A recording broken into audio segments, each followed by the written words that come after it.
कल तेजस्वी जी राहुल जी ने समाप्त किया। वह यात्रा वोटर अधिकार यात्रा नहीं था। घुसपैठियों को बचाओ, फर्जी मतदाताओं को मतदाता सूची में रखो, इसके लिए यात्रा थी। यात्रा का मंच पूरा का पूरा गाली गलौज का मंच बना। माननीय प्रधानमंत्री जी को बार बार गाली गलौज किया गया, उनके लिए अपशब्दों का प्रयोग किया गया। उससे भी विपक्ष के नेताओं को पेट नहीं भरा तो माननीय प्रधानमंत्री जी के पूजनीय स्वर्गीय माता जी को भी गाली गलौज दी गई। यह बहुत ही नीचतापूर्ण है। और टीएमसी की एक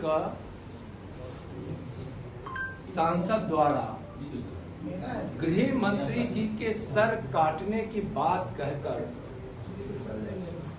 संसार की हद पार करने, गाली गलौज, सर काटकर मेज पर रख देना चाहिए, कभी मौत का सौदागर, तो न जाने कौन कौन अपशब्दों से जिसको कहना भी हम लोग के लिए हिम्मत नहीं जुटा पाते हैं, वैसे वैसे शब्दों का प्रयोग प्रधानमंत्री जी के लिए किया गया।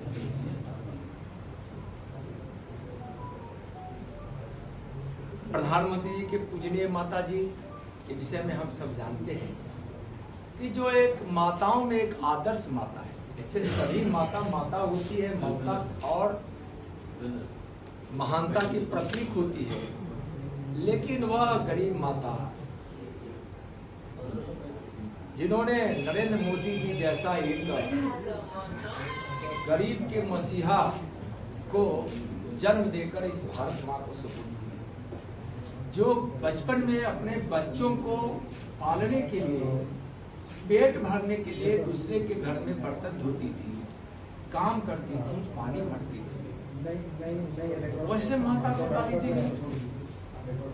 उस माता को गाली दी गई जिसने एक ऐसा सपूत इस भारतवर्ष को दिया जिसने देश से 25-30 करोड़ गरीबी रेखा से बाहर लाकर गरीबों को अच्छी जिंदगी अब तक दे चुके हैं, और भी इस देश से गरीबी मिटाने का जिन्होंने संकल्प ले रखा है, जिन्होंने भारत के मान, स्वाभिमान और सोच को दुनिया के सामने उच्च स्थान दिलाया है, जिसने गरीबों का पेट भरा है, गरीबों को घर दिया है, जिन्होंने गरीबों को आयुष्मान भारत से इलाज कराया है, जिस प्रधानमंत्री जी ने महिलाओं को इज्जत घर शौचालय दिया है, घर घर बिजली दी है, गांव गांव सड़क दी है, मुद्रा लोन से लोगों को रोजगार दिया है, लाखों को नौकरी दी है, जिन्होंने भारतीयता को और भारत के वैभव को स्थापित करने के लिए गुलामी की सारी चिन्हों को मिटाने का संकल्प लिया है और मिटाया है, उस प्रधानमंत्री को गाली दिया गया जो विकास के भगीरथ है और गरीबों के मसीहा है। उनकी माता जी को गाली दिया गया। गृह मंत्री जी ने माननीय प्रधानमंत्री श्री नरेंद्र मोदी जी के नेतृत्व में इस देश से संविधान का 370 धारा हटाया, जो आज देश की अखंडता के लिए कितना बड़ा काम किया गया है। जिस प्रधानमंत्री जी ने संकल्प लिया था कि इस देश से हम नक्सलवाद को समाप्त करेंगे, आज वह गृह मंत्री जी ने अपने दृढ़ इच्छा शक्ति के साथ 2026 के मार्च तक इस देश से नक्सलवाद को समाप्त करने का संकल्प लेकर सफलतापूर्वक काम कर रहे हैं, जो सफलता के बहुत नजदीक है। उस गृह मंत्री जी के सर काटने के बाद टीएमसी के सांसद के द्वारा उस गृह मंत्री का सर काटने के बाद, जिन्होंने इस देश की सीमा को सुरक्षित रखने के लिए दिन रात मेहनत कर रहे हैं, जिस सीमा पर परिंदा भी नहीं पड़ मार सकता है। जिस प्रधानमंत्री जी ने लगातार घुसपैठियों को रोकने की योजनाओं को साकार करने के लिए गृह मंत्री जी को कार्य सौंपा। गृह मंत्री जी ने दिन रात परिश्रम करके सीमाओं पर इतनी अच्छी व्यवस्था की कि आज घुसपैठिए भी घुसने की हिम्मत नहीं करता है। उस गृह मंत्री जी के सर काटने की बात, उस गृह मंत्री जी की सर काटने की बात कर रहे हैं जिसने इस देश के हिंटरलैंड में विस्फोट को बंद कराया, जहां सीरियल बम ब्लास्ट होते थे, सैकड़ों लोग मारे जाते थे उस बम ब्लास्ट में। आज इस हिंटरलैंड में आज एक भी बम ब्लास्ट नहीं हो रहा है। आतंक का सफाया हो रहा है। आज उस गृह मंत्री जी की सर काटने की बात हो रही है। इस गृह मंत्री जी ने अभी माननीय प्रधानमंत्री जी के संकल्प के सोच के अनुसार जो कानून लाया है सदन में, जिस कानून में कोई जेल से सत्ता नहीं चला सकता है, जो कानून के द्वारा सजा भुगतेगा या फिर एक अवधि तक जिसको बेल नहीं मिलेगा, यानी कि प्रधानमंत्री जी मुख्यमंत्री जी से लेकर मंत्री तक जिस दायरे में लाकर शुचिता, पारदर्शिता और आदर्श को स्थापित करने के लिए कानून लाए, उस गृह मंत्री जी के सर काटने की बात हो रही है। तो यह क्या है? यह यात्रा घुसपैठियों को संरक्षण देने वाला, गाली गलौज देने वाला और बिहारियों को अपमानित करने वाला यह यात्रा साबित हुआ है। जिस स्टालिन जी ने, जिस रेवंत रेड्डी जी ने बिहारियों के लिए अपशब्द कहा, बिहार और बिहारियों के मान सम्मान पर कुठाराघात किया गया, उसको इस वोटर अधिकार रैली में बुलाकर सम्मान करना क्या है? यह बिहारियों का अपमान है और बिहारी स्वाभिमान पर कुठाराघात है। तो यह यात्रा पूरी तरह से गाली गलौज, बिहारियों को अपमान करने का, घुसपैठियों को संरक्षण देने का रहा। इसलिए इस यात्रा को बिहारी ने बिल्कुल स्वीकार नहीं किया है। पूरे यात्रा में अराजक स्थिति रही। कहीं मोटरसाइकिल की बात आती है, तो कहीं धक्का देने की बात आती है, तो कहीं अपमानित करने की बात आती है, तो कहीं गाली गलौज देने की बात आती है। इसलिए विपक्ष के नेताओं द्वारा बिहार को अपमान करने का काम किया गया है इस यात्रा के माध्यम से।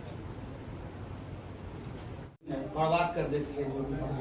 उन्होंने ये भी कहा कि चीन से जो प्रोडक्ट्स का इस्तेमाल भारत कर रहा है उससे देश में बेरोजगारी बढ़ रही है और धीरे धीरे चीन हम पर कब्जा करेगा। देखिए, स्पष्ट रूप से अखिलेश जी को हम कहना चाहेंगे कि सबको राज्य में और देश में सत्ता इस देश की जनता ने दी है और सबको देखा है।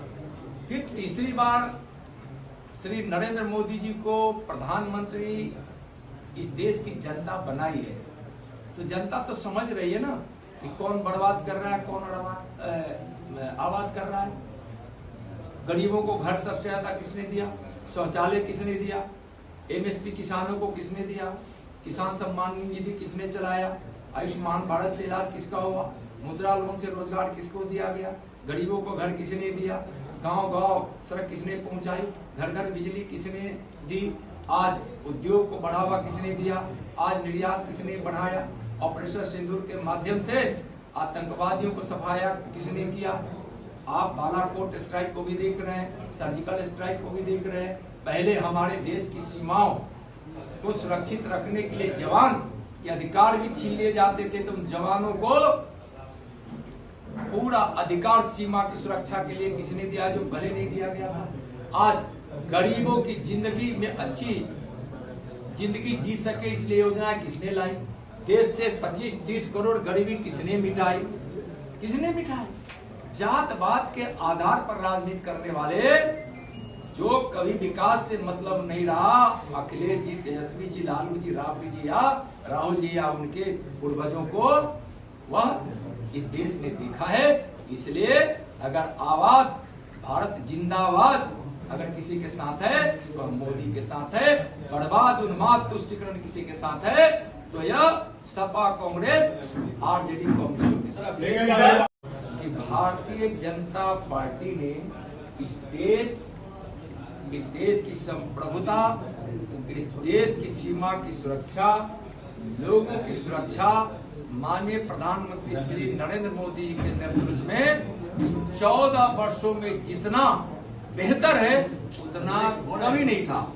आज हम इस देश की संप्रभुता के लिए हर तरह से तैयार हैं। हमारी नीति में स्वदेशी है तो स्वदेशी है, देश के हमारे उत्पाद पर और देश की संस्कृति संस्कार पर और अपने महापुरुषों पर, वैभव और विरासत पर है तो है भारतीय जनता पार्टी को ही है, नरेंद्र मोदी जी की सरकार को ही है और नरेंद्र मोदी जी को ही है। इसलिए आज देश अपने विरासत को भी वैभव की ओर ले जा रहा है और विवेकानंद की उस भविष्यवाणी को आज पूरा यह देश कर रहा है नरेंद्र मोदी जी के नेतृत्व में। जब विवेकानंद जी से विदेश की यात्रा में किसी ने पूछा था कि आप तो उस देश के सन्यासी हो जो भूखा है, जो बेघर है, जो अशिक्षित है, जो बेबस है, तो विवेकानंद जी ने कहा था कि मैं 21वीं सदी का भारत देख रहा हूँ, जिस भारत में न कोई बेघर है, न कोई अशिक्षित है और न कोई बेबस है और न कोई बेघर है। 21वीं सदी है। विवेकानंद जी के बचपन का नाम क्या था? नरेंद्र। और आज दुनिया के सबसे लोकप्रिय नेता, भारत माँ के वीर सपूत, आज गरीबों के मसीहा, विकास के भगीरथ और इस देश के कर्मयोगी प्रधानमंत्री जी का भी नाम है नरेंद्र। एक नरेंद्र ने भविष्यवाणी की थी, उसको दूसरा नरेंद्र पूरा कर रहे हैं। भारत माता की जय। आके गाली दे दिया तो उसमें उनका दोष क्या है? रिहर्सल कड़ा कर दिए हैं और पहले इतिहास उठाकर देखिए, नेताओं के नाम को पूरा भारत जानता है कि कांग्रेस के किन किन नेताओं ने क्या क्या कहा। जब यात्रा ही समाप्त हुई थी तब लालू जी ने चोर शब्द का प्रयोग किया था। तेजस्वी जी को मैं यहाँ के माध्यम से बताना चाहता हूँ, और उस समय बिहार के लोगों ने कहा था कि चोर भगाओ बिहार बचाओ, यानी भाजपा को कहकर, एनडीए को कहकर उन्होंने संबोधित किया था। तो बिहार की जनता क्या बोली कि बिहार के लोग ने तो 20 साल पहले ही चारा चोर, अलकतरा चोर, दूध चोर, बाढ़ के दूध का जो घोटाला किया, बर्दी चोर, 20 साल पहले ही जनता तो बिहार से भगा चुकी है चोरों को। अब बिहार में चोर नहीं चाहिए, चारा चोर नहीं चाहिए, जाति उन्माद फैलाने वाला और बड़े विभेद पैदा करने वाला कोई नेता, कोई पार्टी नहीं चाहिए जो कांग्रेस आरजेडी कम्युनिस्ट है।